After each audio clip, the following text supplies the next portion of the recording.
Assalamualaikum BSc ADP Part 1. I hope so everyone is fine and enjoying your holidays and Ramadan at home.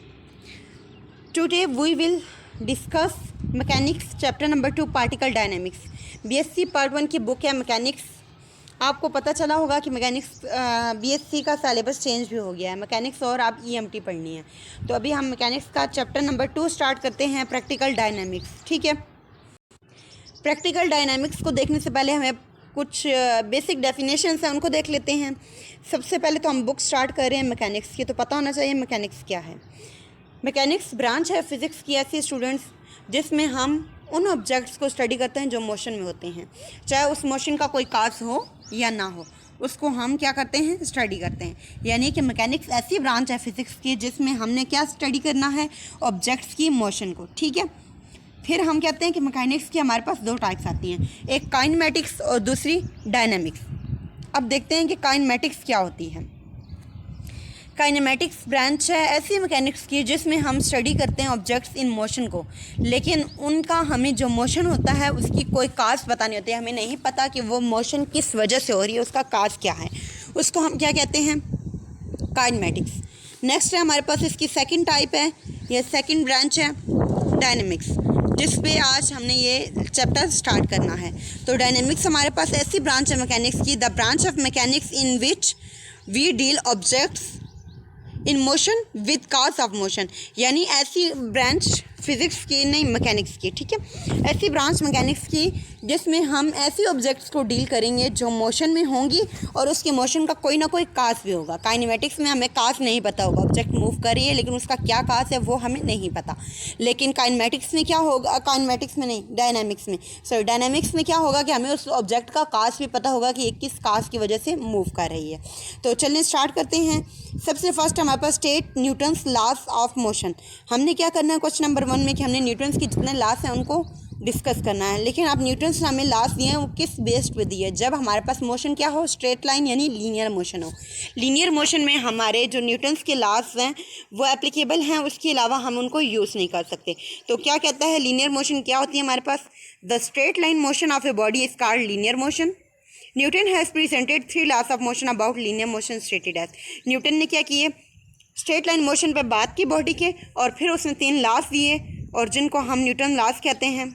सबसे first है हमारे पास Newton first law of motion. देखिए Newton's का first law of motion हम बचपन से मतलब कि 9-10 से पढ़ते आ रहे हैं, हमें पता तो है कि क्या है न्यूटन्स का लॉ, लेकिन आप एक दफ़ा फिर यहाँ देख लेते हैं। This law states that a body at rest will remain at rest and body moving with uniform motion will continue its motion for ever. क्या कहते हैं कि अगर हमारे पास एक बॉडी है वो रेस्ट पर है तो वो रेस्ट पे रहेगी, अगर वो मूव कर रही है यूनिफॉर्म मोशन के साथ तो वो मूव ही करती रहेगी फॉर एवर, हमेशा के लिए, until unless acted upon by an external force. यानी जब तक हम उस पर कोई एक्सटर्नल फोर्स नहीं लगा देते तब तक हमारे पास वो बॉडी अगर रेस्ट पे है तो रेस्ट पे रहेगी, अगर मूव कर रही है तो मूव करती रहेगी। ठीक है, और यूनिफॉर्म मोशन क्या है हमारे पास, हमने क्यों कहा कि मोशन यूनिफॉर्म होनी चाहिए। मोशन हमारे पास यूनिफॉर्म ना हो तो क्या होगा, देखें अगर हमारे पास यूनिफॉर्म मोशन ना हो तो हम क्या कहेंगे कि हमारे पास इनर्शियल से नॉन इनर्शियल फ्रेम में चले जाएंगे, और न्यूटन की लॉज जो हैं वो नॉन इनर्शियल फ्रेम में वैलिड ही नहीं है। यानी अगर हमने न्यूटन्स के लॉज को डिस्कस करना तो हमारे पास फ्रेम क्या होना चाहिए, इनर्शियल होना चाहिए, और यूनिफॉर्म वेलोसिटी यानी यूनिफॉर्म मोशन के साथ हमारे पास फ्रेम क्या होगा, इनर्शियल होगा। तो हमने अब क्या कहना है कि हमारे पास बॉडी या तो रेस्ट पे है या यूनिफॉर्म मोशन के साथ मूव कर रही है। ठीक है, यूनिफॉर्म मोशन के साथ मूव इसलिए कर रही है, क्यों कहा कि एक दफ़ा फिर कह देते हैं, क्योंकि यूनिफॉर्म मोशन में हमारे पास फ्रेम इनर्शियल होता है, अगर हमारे पास मोशन यूनिफॉर्म नहीं है तो फ्रेम इनर्शियल नहीं रहेगा। ठीक है, तो अब उसने क्या कहा है कि ये लॉ ऐसे स्टेट कर रहा है कि body at rest will remain at rest and a body moving with uniform motion will continue its motion forever unless acted upon by an external force. The equation of Newton first law is called is given as. क्या है हमारे पास, acceleration क्या होती है, change in velocity per unit time. तो velocity change in velocity क्या होती है, final velocity minus initial divided by time. अगर देखो हमारे पास बॉडी रेस्ट पे तो इसका मतलब कि उसने कोई एक्सेलरेशन की नहीं है, ज़ीरो है। केस 1 ये था कि अगर बॉडी एट रेस्ट पे हो तो हमारे पास क्या होता है, वो रेस्ट पर ही रहेगी जब तक उस पर एक्सटर्नल फोर्स नहीं लगेंगे। क्यों, क्योंकि हमारे पास एक्सेलरेशन ज़ीरो है, उसने कोई चीज़ उसने कोई वेलोसिटी, कोई चेंज नहीं आया उसकी वेलोसिटी में, वो जहाँ थी वहीं पड़ी है, तो एक्सेलरेशन ज़ीरो है। दूसरी केस हमारे पास थी कि यूनिफॉर्म मोशन में, तो यूनिफॉर्म मोशन में क्या होगा कि हमारे पास जिस वेलोसिटी के साथ वो मूव कर रही है बॉडी, उसी वेलोसिटी के साथ फाइनली भी वो उसी वेलोसिटी के साथ पहुँचेगा। अगर मैं कहूँ कि एक चीज़ है, उसको मैंने यहाँ से वहाँ तक लेके जाना है, सपोज़ कि मैंने एक चीज़ को लेके जाना है एक ब्लॉक से दूसरे ब्लॉक की तरफ, ठीक है, एक कोने से दूसरे कोने पर, एक कॉर्नर से दूसरे कॉर्नर पर, तो मैं क्या करूँगी, उसको यूनिफॉर्म वेलोसिटी पे लेके जाती हूँ। यानी जिस वेलोसिटी को मैंने उसकी चूज़ किया कि मैंने कहा 5 मीटर पर सेकंड की वेलोसिटी, 5 मीटर पर सेकंड की वेलोसिटी से मैंने इसको लेकर जाना है, और मैं थ्रू आउट मोशन, अपनी पूरी मोशन में उसको 5 मीटर पर सेकंड ही रखती हूँ। तो ये क्या है, यूनिफॉर्म। यानी इनिशियल वेलोसिटी और फाइनल वेलोसिटी सेम है। जब इसको हम इक्वेशन में पुट करेंगे तो हमारे पास ये दोनों चीज़ें कट के क्या आ जाएगा, ज़ीरो। तो भी हमारे पास क्या आ गया कि body will remain at rest या moving with uniform velocity, acceleration क्या होगी, ज़ीरो, जब तक एक्सटर्नल फोर्स को हम लोग नहीं यूज़ करते। नेक्स्ट हमने कहा है इसी का कि tendency of a body to remain at rest और इन यूनिफॉर्म लीनियर मोशन इसका इनर्शिया। हमने कहा था कि हमारे पास अगर हो टेंडेंसी किसी बॉडी की कि वो रेस्ट पे रह सकती है या वो यूनिफॉर्म लीनियर मोशन पे मतलब चल सकती है, तो हम उसको कहते थे इनर्शिया। तो अब हमने न्यूटन्स लॉ भी क्या पढ़ा कि body at rest will remain at rest and moving with uniform velocity will continue its motion. तो अब हम क्या कहेंगे कि लॉ ऑफ इनर्शिया और न्यूटन्स लॉ सेम हुआ। क्यों? क्योंकि हमने कहा है कि ऐसी बॉडी की टेंडेंसी जो उसे रेस्ट पे रखे या यूनिफॉर्म मोशन पे रखे, इनर्शिया है। और न्यूटन्स लॉ भी थोड़ा इसी तरह था, तो हम इसीलिए न्यूटन फर्स्ट लॉ को लॉ ऑफ इनर्शिया भी कहते हैं। The reference frame at rest और moving with uniform velocity is called inertial frame.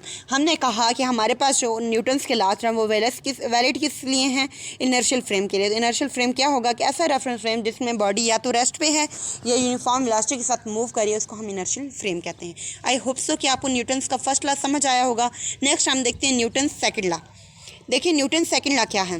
This law states that applied force on a body is directly proportional to acceleration produced in it.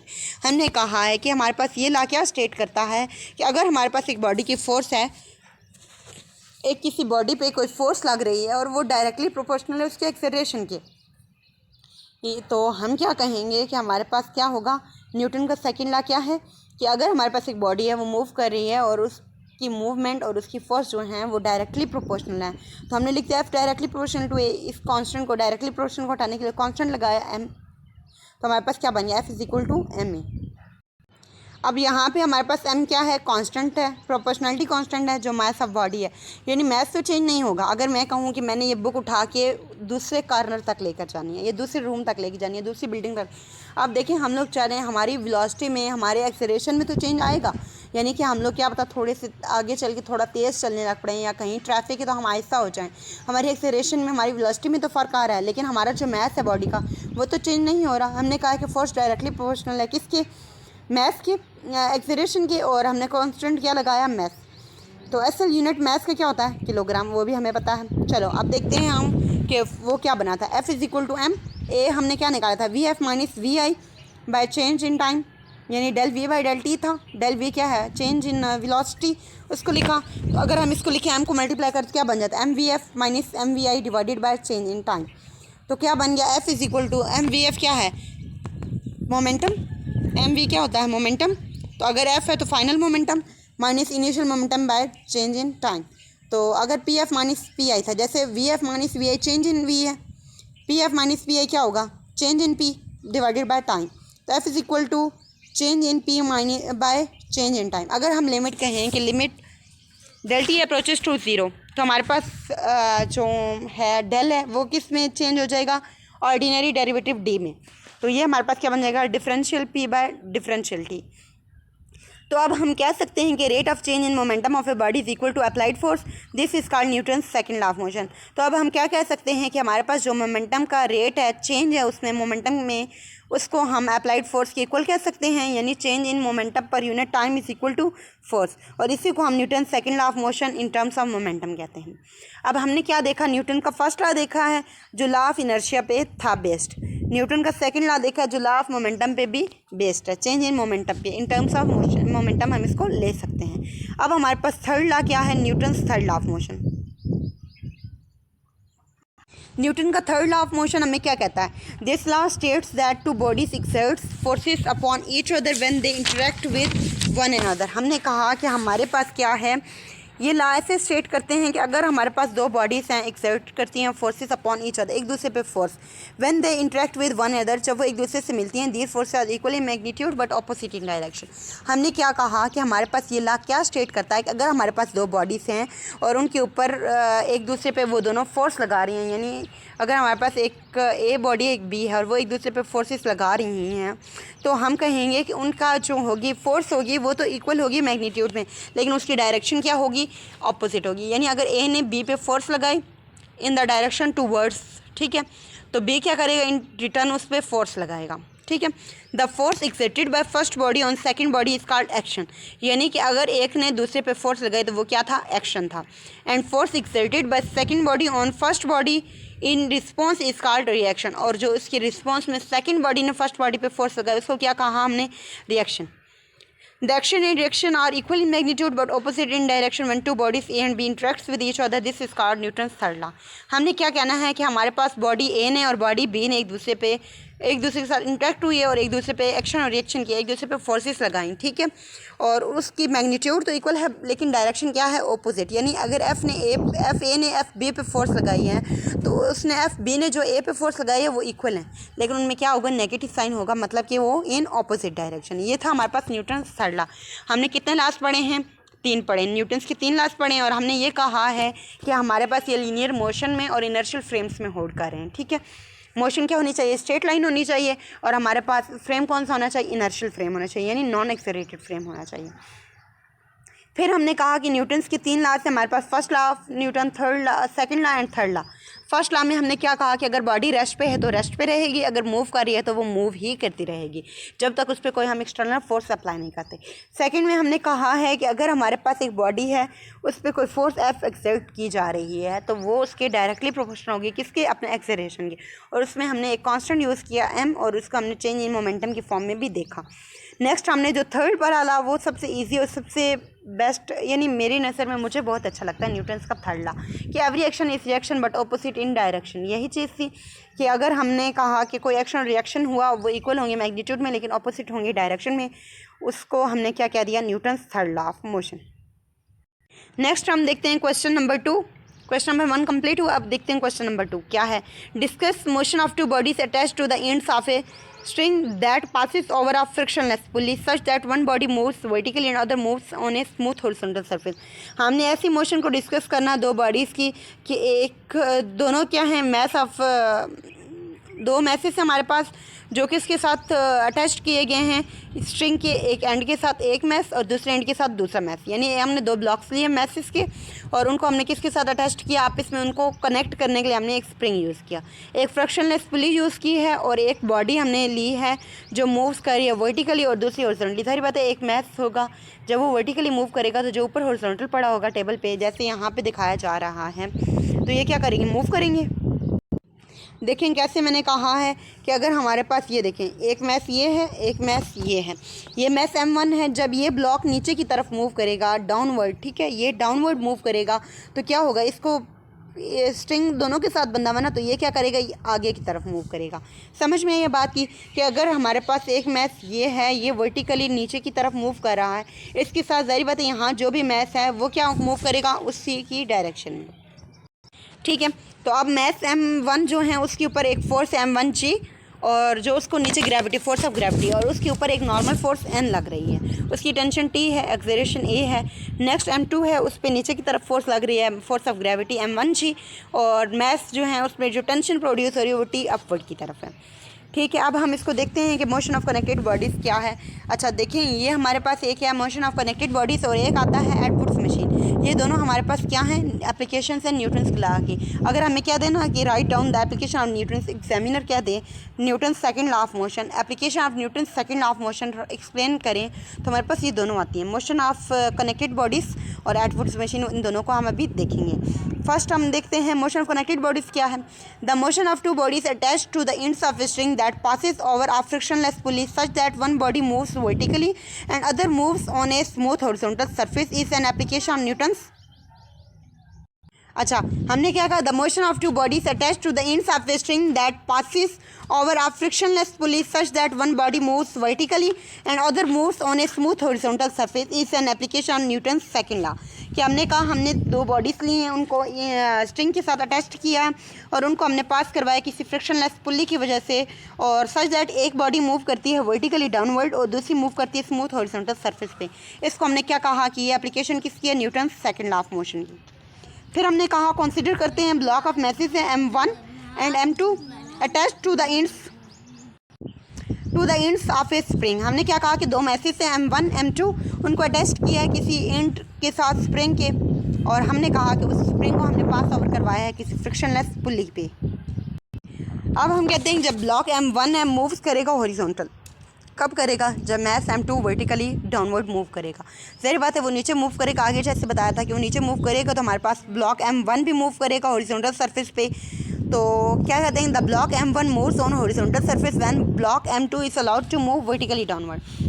Both blocks have same acceleration because string is inextensible. String क्या है, inextensible, उसमें कोई extension नहीं है, तो हमारे पास क्या है, स्ट्रिंग इनएक्सटेंसिबल है, इसकी वजह से एक्सेलरेशन क्या है, through out the body same है, मोशन सेम है, और टेंशन जो स्ट्रिंग की है वो through out the motion same है। क्यों, क्योंकि हमारे पास पुली फ्रिक्शन लेस है। पुली की फ्रिक्शन लेस होने की वजह क्या है, ताकि हमारे पास tension throughout the motion same रहे, टी ही रहे, ठीक है। फिर हमने कहा कि following forces acting on the blocks पे तीन फोर्सेस क्या कर रही हैं, एक्ट कर रही हैं। एक टेंशन फोर्स है, ग्रेविटी फोर्स है, और थर्ड वन नॉर्मल फोर्स है। टेंशन फोर्स हमने क्या लिखा, T इक्वल टू M1 है मैस, और उसका एक्सेलरेशन यानी फोर्स की इक्वल है F। अच्छा, हमने क्या कहा कि T इक्वल टू M1 है, तो हमने क्या पढ़ा था, M1A इज इक्वल टू किसके था, फोर्स के इक्वल था, तो उसको हमने यहाँ पे लिख दिया T is equal to M1A which is equal to force, और कौन सी फोर्स थी, न्यूटन सेकंड लॉ की वजह से हमने इसको देखा था। और N को हमने क्या कहा कि M1G, इसके ऊपर कौन सी फोर्स एक्ट कर रही है, नॉर्मल फोर्स पे, ग्रेविटी फोर्स की इक्वल हमने क्या दिया।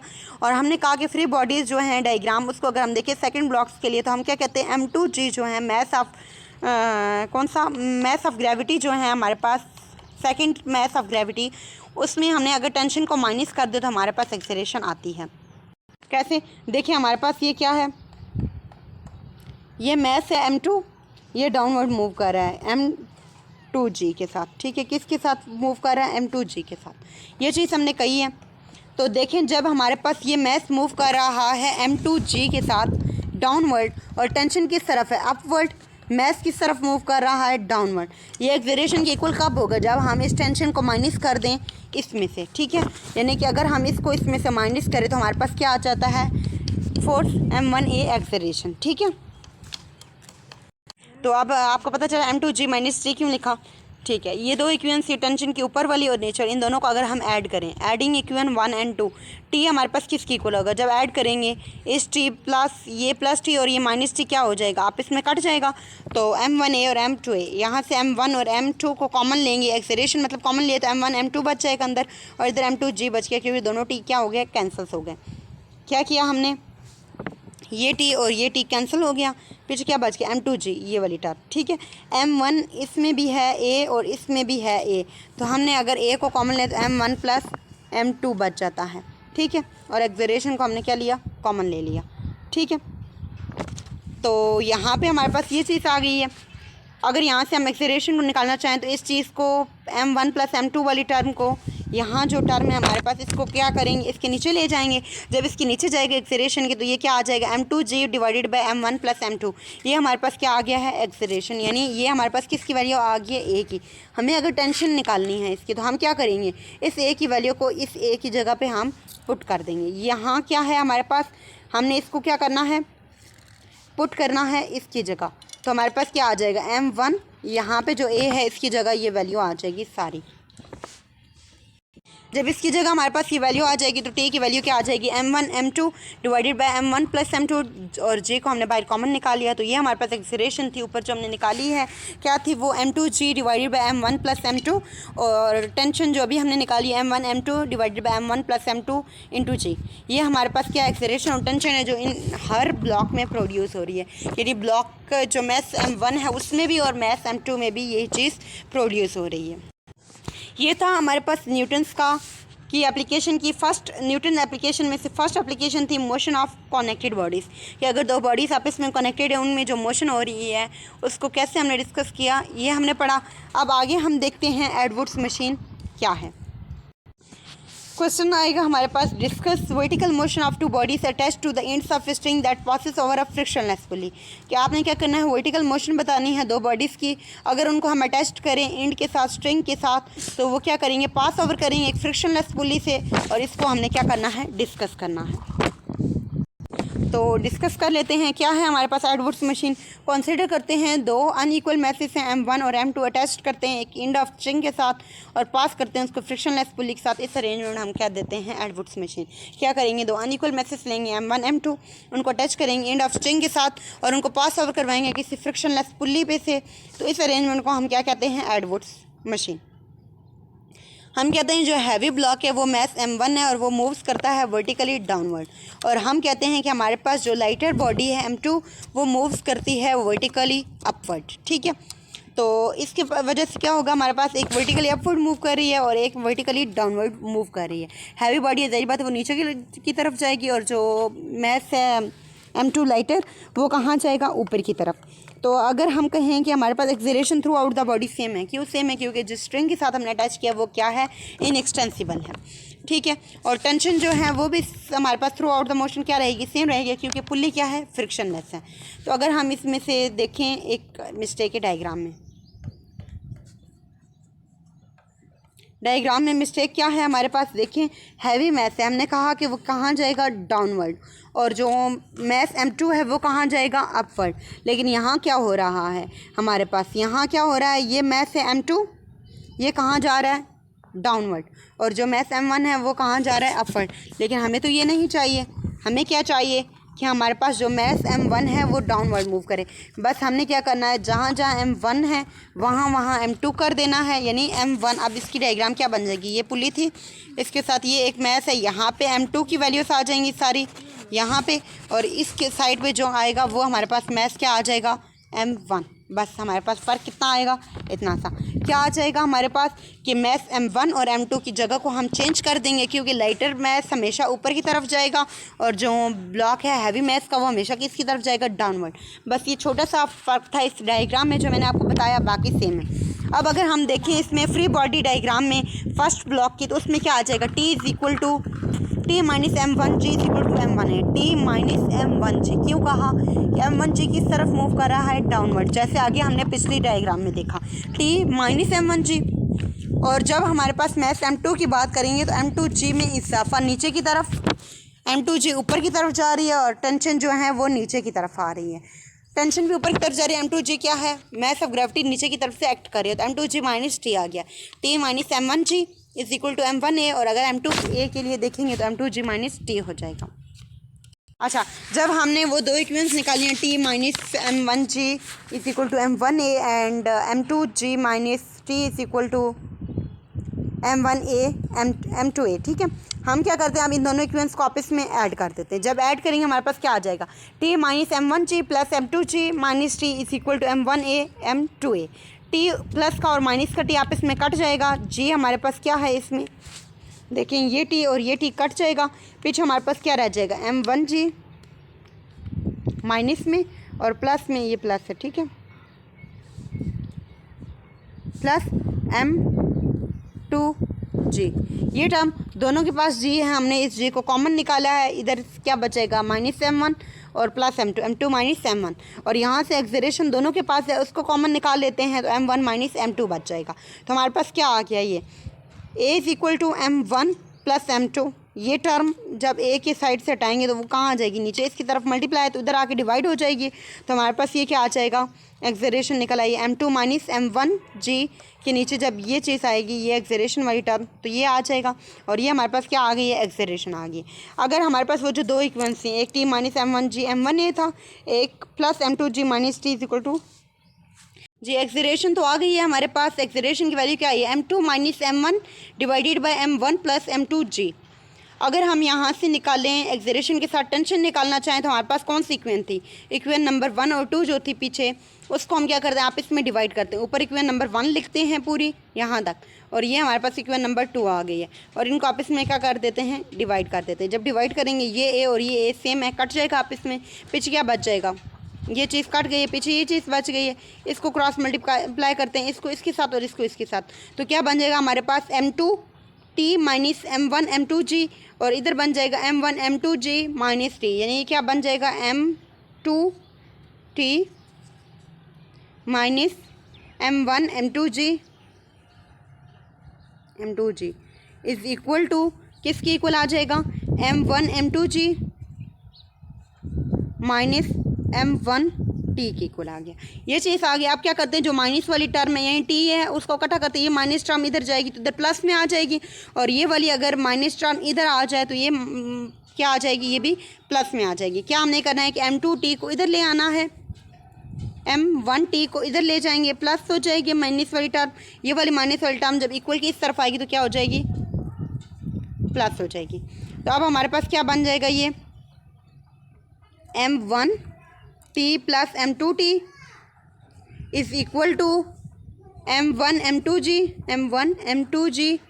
इज़ नहीं प्लस m1 पर लिख लेते हैं ना, m1 m2g, ये टर्म आ गई है। अब देखो g इसके पास भी है, इसके पास भी है, t भी है, दोनों के पास हम कॉमन ले सकते हैं, यहाँ से t कॉमन लेंगे, पीछे क्या बचेगा m1 प्लस m2, यहाँ से अगर हम g कॉमन लें या g कॉमन ना भी लें, ये देखिए m1 m2g है, ये भी m1 m2g है, तो इनको ऐड करो तो क्या बन जाएगा, 1 इसके साथ है 1 इसके साथ है, तो 1 + 1 क्या बन जाएगा 2। तो हमारे पास ये क्या आ जाएगा, यहाँ आ जाएगा m1 plus m2 into t हमने कॉमन ले लिया है, और इधर आ जाएगा 2 m1 और m2, ये चीज़ आ गई है। अब अगर हमने क्या निकालना है, टेंशन निकालनी है, तो t को इधर ही रखते हैं और ये टर्म उधर ले जाते हैं, तो ये क्या बन जाएगा 2 m1 m2 g भी था g divided by m1 plus, ये प्लस है ठीक है, प्लस m2, ये टर्म हमारे पास क्या आ जाएगी, टेंशन की। अब टेंशन की टर्म हम एक दफ़ा लिख लेते हैं आराम से, क्या आ जाएगा, t is equal to 2 m1 m2 divided by m1 plus m2, और इधर साथ था क्या, g था। एक्सेलरेशन की नीचे ये लिखी हुई है और टेंशन की ये आ गई। ये था हमारे पास आज का टॉपिक एडवर्ड्स की। हमने अब क्या देखा, इस टॉपिक में 3 क्वेश्चंस पढ़े हैं हमने।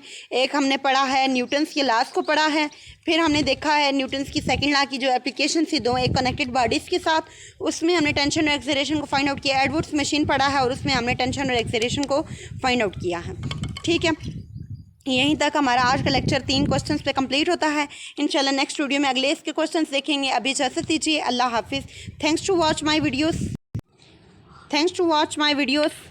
अगर वीडियो अच्छी लगे तो लाइक कीजिए, सब्सक्राइब कीजिए और कमेंट कीजिए। अल्लाह हाफिज़, इजाज़त दीजिए। कल नेक्स्ट लेक्चर में इंशाल्लाह मुलाकात होगी, तो तब के लिए अपनी दुआ में याद रखिएगा। अल्लाह हाफिज़।